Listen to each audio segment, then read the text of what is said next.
Well, it is getting near midnight of the night before I am taking my 2021 Corvette to the racetrack. This is the first time I've taken this car to the track, and hopefully it all goes well.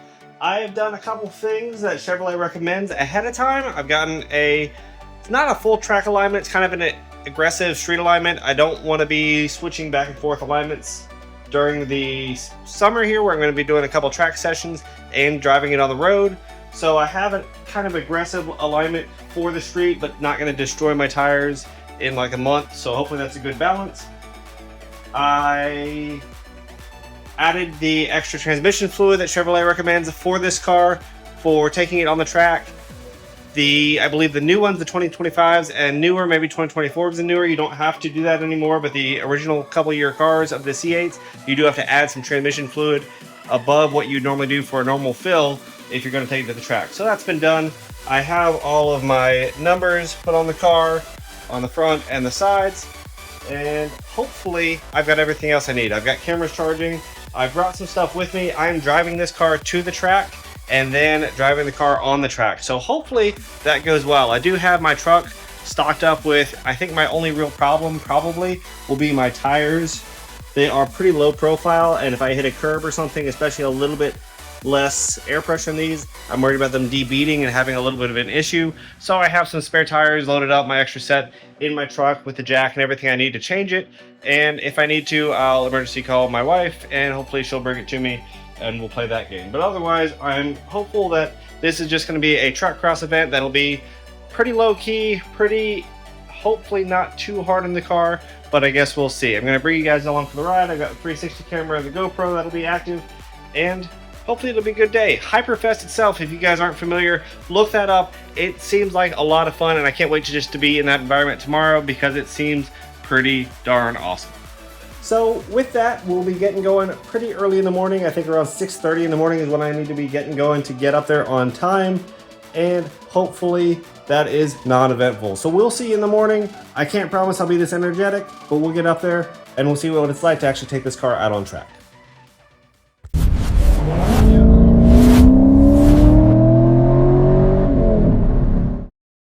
So we made it up to the track without incident.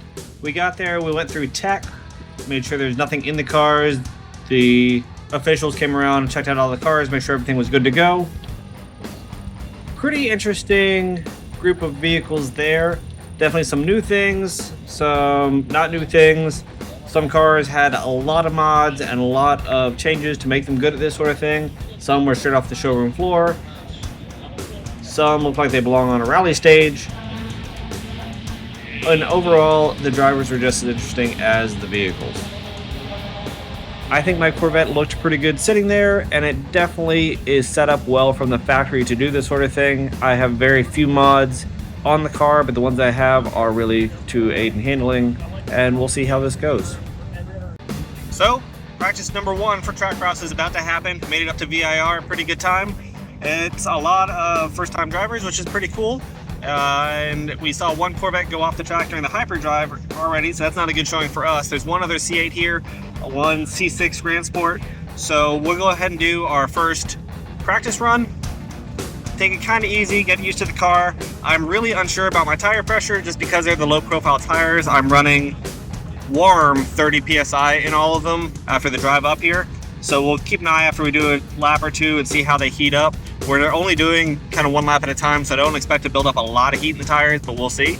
So let's go ahead and get out there. I'll have the PDR on. I got a little bit of camera recording, and we'll have a good time. So this was the format of the day.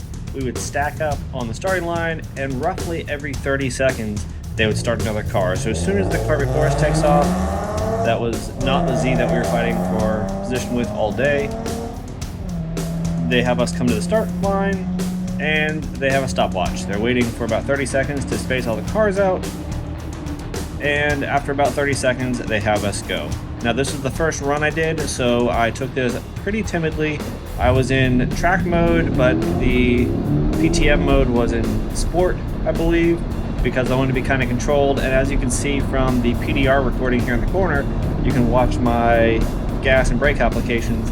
And I'm not really going that aggressive with either, just because I am still a little unsure how the car is going to handle when I start pushing just a little bit. You can kind of see my speeds there. This back straight, I pick it up a little bit, but well before I get to the end, I am getting off the gas. I notice kind of right away that my splitter scrapes on that uphill as I brake. No surprise there. I've driven this dozens of times on iRacing in a GT3 Z06 variant Corvette, but this is obviously a very different animal. Surprisingly, handles very similarly. Just finding where the limits are.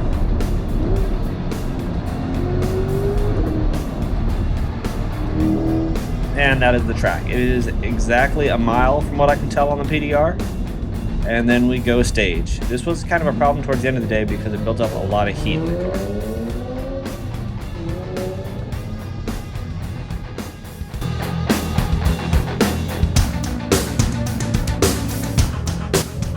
All right, time run number 1. Got the car fired up. Starts in touring mode, so we're gonna put it in track. PDR is automatically recording. All right.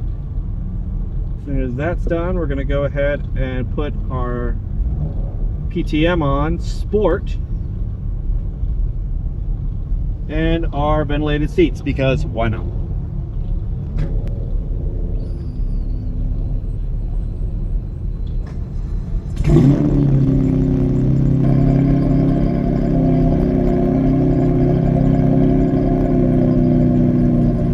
So right now it's about 90 degrees. I've done a couple practice runs. It's been about an hour. My tires are sitting right at 31 PSI each.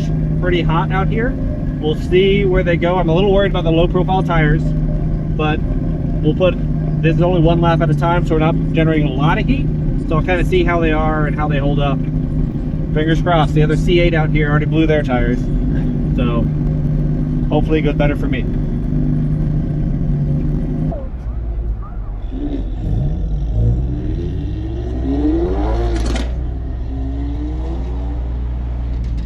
Alright, we're in manual shift. We're going to use launch control.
Of the day, I got a little bit more brave, I guess is a good way to put it. I still didn't want to ruin my car, so I wasn't trying to throw it into a corner too hard and risk absolutely blowing a tire, but I wanted to kind of minimize the amount of time I was coasting.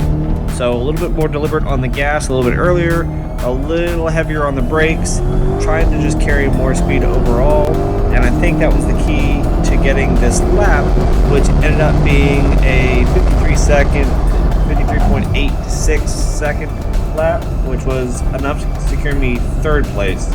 The guy in 2nd place in the modified 370Z had one lap better than I did, but for the most part I beat him every single time. It was the other Civic that beat me pretty much every time, fully track prepped. So I've got a little work to do on the car, a little work to do on my driving style, and I think I can cut out at least another second for next time, and hopefully we'll get that top spot.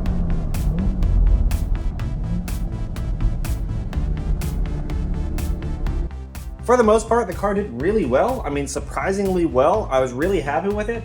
I did have one issue coming over the hill into turn, I believe it's 3A on Patriot course, where it's a heavy braking area going up into the curve, basically, where the front splitter would drag on this car constantly.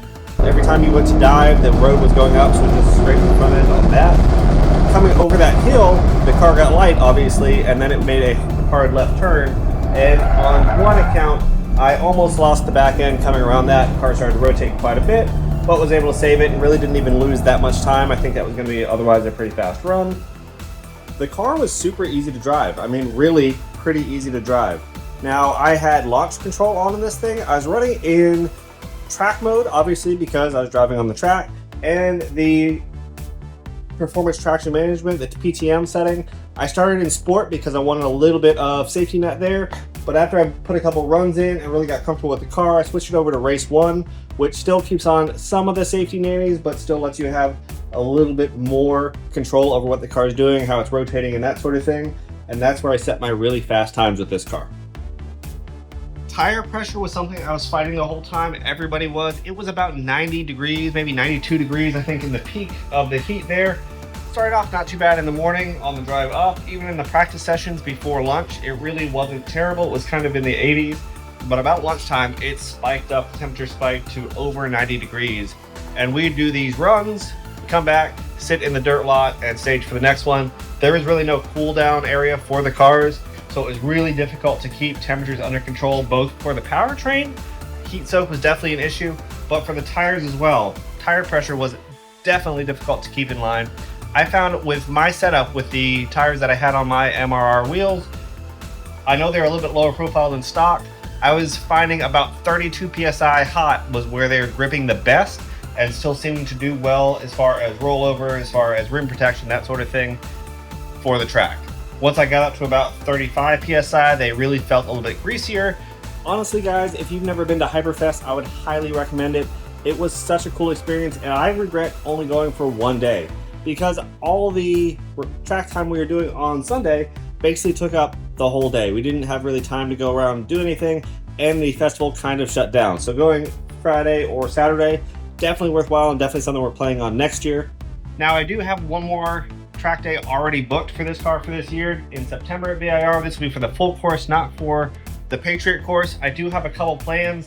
Obviously, this splitter, while it is huge, it doesn't really do a whole lot. It flexes quite a bit. There's no real stability other than the couple screws that mount it to the bumper. It's kind of a cosmetic sort of thing. I don't think it does a whole lot for me as far as aero. I'm considering some dive planes for the front just to increase that a little bit. Also for the rear, I've been debating exactly what I want to do for rear downforce. It does have the factory Z51 spoiler, which honestly I think looks great on this car. It's low profile, but man, I think it looks just the way this car is supposed to. But as I found, especially from that little rear end oversteer scenario, I might want a little bit more on the back end. I'm open to suggestions, certainly, but I'm thinking right now what I'm going to do is add the wickers, the little spoiler attachments for that spoiler already. They're very inexpensive and they'll add a little bit of extra downforce, not a whole lot. Obviously, just giving a little extra angle to the back. It shouldn't really affect gas mileage that much. It shouldn't affect other vehicle dynamics, visibility, anything like that a whole lot. So I think that's the direction I'm going to start. But honestly, something like the full wing on the back, some bigger wing, is definitely an option. I know Paragon has one right now that price-wise doesn't seem terrible. And honestly, I'm really heavily debating. So let me know your thoughts in the comments below. So really, that's my story for today. That's the video I'm making, and I'm kind of hooked on track driving now. That was so much fun. It was a great time, and the TrackCross specifically during HyperFest was really not expensive. It was about $200, and actually the way I locked into it from signing up for my Hyperdrive and not having instructors available, this was a lot more fun and a lot more drive time. So I'm super happy with that, and I plan to do that some more for sure. I see so many of these cars out on the road that clearly never get driven to their full capability. never get tracked. And honestly, that's pretty sad because these things are absolute track weapons and they handle so well. So if you don't mind, answer me this question. Have you taken your Corvette on track? I'm curious of the number of people out there that actually do track their car, and the people that do, I'm curious how much you get into it. Is it a one and done sort of thing, or does it become a habit and an obsession? And am I gonna be adding a whole lot more parts to my car soon? If you guys see my other videos, you also saw that I did add the two-piece brake rotors to it. I went ahead and flushed with some Motul RBF 660 race fluid, and I'm looking for a good aggressive street and track capable pad right now to run. So if you guys have suggestions, please let me know. I'm still running the Pilot Sport 4S's. Now these are my street wheels that have the run flats on them. My other wheels are a little bit wider and they still have Pilot Sport 4S's, not the run flats. And for the short courses, something like that, they did pretty well. I'm pretty happy with them. I know they're far from optimal for track only use, but for a balanced street track kind of everywhere driving experience, I think they're pretty decent. I got a lot of compliments on the exhaust on this car as well, especially on launch control. People said they heard it from a long way away and sounded absolutely wicked. I got a lot of compliments on the exhaust on this car as well, especially on launch control. People said they heard it from a long way away and sounded absolutely wicked. This is the factory Z51 exhaust. There's nothing unique about it. It is the valved exhaust, but when it's opened up, it does make all those clapping noises. It is loud, and apparently got a lot of attention. Now, inside the cab, I didn't notice it a whole lot more. Obviously, it's behind you, and you hear some of that induction noises, that sort of thing. So that's what I got inside. I like the variability of the valved exhaust where it can be kind of quiet and still open up a little bit. And compared to my last Corvette that was obnoxiously loud, I kind of like it being toned down just a little bit more. So that's it. If you guys, again, have any suggestions for making this car faster but still streetable, I'd love to hear them and I'd love to hear your suggestions. Overall, I'm pretty happy with it and a lot more comfortable with this car than I would be taking my C5 out there. Every time I drove that C5 hard, something else would break. It's just 20-plus-year-old GM plastic, and that's just something I was worried about every time I took it out and drove it hard. Taking it to a track event would have been something I would just constantly worry what's going to go wrong next. This is new enough that I feel like everything is just working right now, knock on wood. And I feel a little bit more comfortable pushing this car hard because parts are still available. I can still get a service. This is still under warranty, so there's that aspect. If you want to see more of this type of content, let me know down in the description below. I'll make sure I get some more camera angles and do a little bit better job recording next time. I won't forget the stuff here at home. If you haven't already, make sure you hit that like button and subscribe, and we'll catch you next time.